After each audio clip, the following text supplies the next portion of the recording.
ಶ್ರೀಮತೆ ರಾಮಾನುಜಾಯ ನಮಃ. ವಿಷ್ಣು ಸಹಸ್ರನಾಮದಲ್ಲಿರುವ 22ನೆಯ ತಿರುನಾಮ ಶ್ರೀಮಾನ್. ನಾವು ಈಗಾಗಲೇ ಭೂತಭಾವನಃ ಎಂಬ 9ನೆಯ ತಿರುನಾಮದ ಸಂದರ್ಭದಲ್ಲಿ ತಿರುಮಲಿಸೈ ಪಿರಾನ್ ಅವರ ಬಗ್ಗೆ ತಿಳಿದುಕೊಂಡಿದ್ದೇವೆ. ಇವರು 12 ಆಳ್ವಾರರಲ್ಲಿ 4ನೆಯವರು.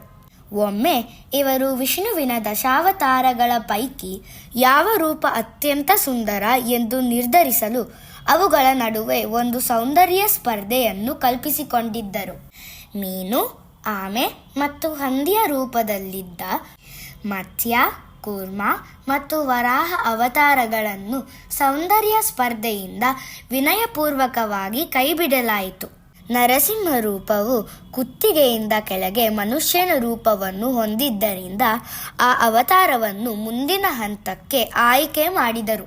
ವಾಮನರಿಗೆ ನೀವು ಪುಟ್ಟವನಾಗಿ ಬಂದು ಇಡೀ ಸೃಷ್ಟಿಯನ್ನೇ ಅಳೆಯುವಷ್ಟು ದೊಡ್ಡದಾಗಿ ಬೆಳೆದ ಹಾಗೆ ವೇದಿಕೆಯನ್ನೇ ಅಳೆದು ಸ್ಪರ್ಧೆಯನ್ನು ಗೆಲ್ಲಬಹುದು ಎಂದು ತಮಾಷೆ ಮಾಡುತ್ತಾ ವಾಮನರನ್ನು ಆಯ್ಕೆ ಮಾಡಲಿಲ್ಲ. ಪರಶುರಾಮರಿಗೆ ಕೋಪವಿರುವಲ್ಲಿ ಸೌಂದರ್ಯವಿರುವುದಿಲ್ಲ ಎನ್ನುತ್ತಾ ಆಳ್ವಾರರು ಪರಶುರಾಮರನ್ನು ಆಯ್ಕೆ ಮಾಡಲಿಲ್ಲ. ಶಾಂತ ಮತ್ತು ಗಂಭೀರ ಸ್ವಭಾವದ ಶ್ರೀರಾಮನನ್ನು ಮುಂದಿನ ಸುತ್ತಿಗೆ ಆಯ್ಕೆ ಮಾಡಿದರು. ನಂತರ ಬಲರಾಮ ಮತ್ತು ಕೃಷ್ಣನನ್ನು ನೋಡಿ ಆಳ್ವಾರರು ಒಂದು ಕುಟುಂಬದಿಂದ ಒಬ್ಬರಿಗೆ ಮಾತ್ರ ಈ ಸ್ಪರ್ಧೆಯಲ್ಲಿ ಭಾಗವಹಿಸಲು ಅವಕಾಶವಿದೆ ಎಂದಾಗ ಬಲರಾಮನು ಕೃಷ್ಣನಿಗಾಗಿ ಸ್ಪರ್ಧೆಯಿಂದ ಹೊರಹೋದನು. ಹಾಗಾಗಿ ಕೃಷ್ಣನು ಮುಂದಿನ ಸುತ್ತಿಗೆ ಆಯ್ಕೆಯಾದನು. ಕೊನೆಯದಾಗಿ ಕಲ್ಕಿ ಅವತಾರಕ್ಕೆ ಆಳ್ವಾರರು ನೀವು ಇನ್ನೂ ಭೂಮಿಯ ಮೇಲೆ ಅವತಾರವನ್ನೆತ್ತಿಲ್ಲ, ಆದ್ದರಿಂದ ನೀವು ಈ ಸ್ಪರ್ಧೆಯಲ್ಲಿ ಭಾಗವಹಿಸಲು ಸಾಧ್ಯವಿಲ್ಲ ಎಂದು ಹೇಳಿದರು. ಒಟ್ಟು 10 ಅವತಾರಗಳಲ್ಲಿ ನರಸಿಂಹ, ರಾಮ ಮತ್ತು ಕೃಷ್ಣ ಮಾತ್ರ ಮುಂದಿನ ಹಂತಕ್ಕೆ ಆಯ್ಕೆಯಾದರು. ಆಳ್ವಾರರು ಪ್ರತಿಯೊಬ್ಬರನ್ನು ನೀವೇ ಏಕೆ ಈ ಸ್ಪರ್ಧೆಯಲ್ಲಿ ಗೆಲ್ಲಬೇಕು ಎಂದು ಕೇಳಿದರು.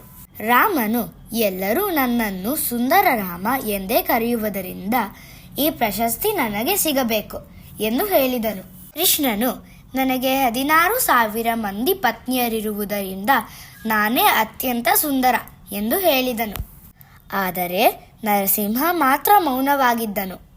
ಸ್ವಲ್ಪ ಹೊತ್ತು ಆಲೋಚಿಸಿದ ಆಳ್ವಾರರು ನನ್ನ ತೀರ್ಮಾನದಂತೆ ನರಸಿಂಹನೇ ಈ ಸ್ಪರ್ಧೆಯನ್ನು ಗೆದ್ದಿರುವುದು ಎಂದು ಘೋಷಿಸಿದರು. ಆಳ್ವಾರರ ತೀರ್ಪನ್ನು ಕೇಳಿ ರಾಮ ಮತ್ತು ಕೃಷ್ಣ ಇಬ್ಬರಿಗೂ ಆಶ್ಚರ್ಯವಾಯಿತು. ರಾಮನು ನಿನ್ನ ಪ್ರಕಾರ ನಾನು ಸುಂದರವಾಗಿಲ್ಲವೇ ಎಂದು ಪ್ರಶ್ನಿಸಿದಾಗ ಆಳ್ವಾರರು ಸುಂದರ ಎನ್ನುವುದು ಹನುಮಂತನ ಹೆಸರು. ನೀವು ಅವನ ಜೊತೆಗಿರುವ ಕಾರಣ ನಿಮಗೂ ಆ ಹೆಸರು ಬಂದಿದೆ ಅಷ್ಟೇ ಎಂದು ರಾಮನಿಗೆ ಉತ್ತರಿಸಿದರು. ಕೃಷ್ಣನು 16,000 ಹೆಣ್ಣು ಮಕ್ಕಳನ್ನೇ ಮರಳು ಮಾಡಿದ ನನ್ನ ಸೌಂದರ್ಯದ ಬಗ್ಗೆ ನಿನ್ನ ಅಭಿಪ್ರಾಯವೇನು ಎಂದು ಕೇಳಿದನು. ಆಳ್ವಾರರು ಸಂಕಷ್ಟದಲ್ಲಿರುವ ಭಕ್ತರು ಕರೆದ ಕೂಡಲೇ ಓಡಿ ಬಂದು ರಕ್ಷಿಸುವವನೇ ನಿಜವಾದ ಸುಂದರ ಎಂದು ಉತ್ತರಿಸಿದರು. ಹಿರಣ್ಯಕಶಿಪು ಬೆಂಕಿ, ವಿಷ ಮತ್ತು ಬೆಟ್ಟದಿಂದ ತಳ್ಳುವ ಮೂಲಕ ಮಗು ಪ್ರಹ್ಲಾದನನ್ನು ಸಾಯಿಸಲು ಪ್ರಯತ್ನಿಸಿದನು. ಆದರೆ ಪ್ರತಿ ಹಂತದಲ್ಲೂ ನರಸಿಂಹದೇವರು ಪ್ರಹ್ಲಾದನನ್ನು ರಕ್ಷಿಸಿ ಕಾಪಾಡಿದನು. ಹಾಗೂ ಕಂಬದಲ್ಲಿ ದೇವರಿದ್ದಾನೆಯೇ ಎಂಬ ಹಿರಣ್ಯಕಶಿಪುವಿನ ಪ್ರಶ್ನೆಗೆ ಪ್ರಹ್ಲಾದ ಹೌದು ಎಂದಾಗ ಆ ಪುಟ್ಟ ಬಾಲಕನ ಮಾತನ್ನು ಉಳಿಸಲು ನರಸಿಂಹನು ಕಂಬವನ್ನು ಸೀಲಿಕೊಂಡು ಹೊರಬಂದನು. ಕರುಣೆಯಿಂದ ಭಕ್ತರನ್ನು ಕಾಪಾಡುವ ಈ ಗುಣವೇ ನರಸಿಂಹನನ್ನು ಅತ್ಯಂತ ಸುಂದರನ್ನಾಗಿ ಮಾಡಿದೆ. ಅದಕ್ಕೆ ಆತನಿಗೆ ಅಳಗಿಯ ಸಿಂಗರ್ ಎಂದರೆ ಸುಂದರ ಸಿಂಹ ಎಂಬ ಹೆಸರಿದೆ.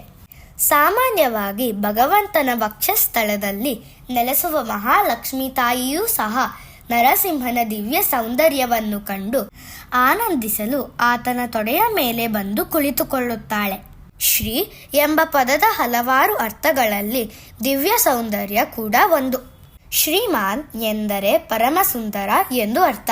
ನಾವು ಪ್ರತಿದಿನ ಶ್ರೀಮತೇ ನಮಃ ಎಂದು ಜಪಿಸಿದರೆ ಭಗವಂತನು ನಮಗೆ ಹೊರಗಿನ ಸೌಂದರ್ಯದ ಜೊತೆ ಮನಸ್ಸಿನ ಅಂತರಂಗದ ಸೌಂದರ್ಯವನ್ನು ನೀಡಿ ಅನುಗ್ರಹಿಸುತ್ತಾನೆ. ಶ್ರೀಮತೆ ರಾಮಾನುಜಾಯ ನಮಃ.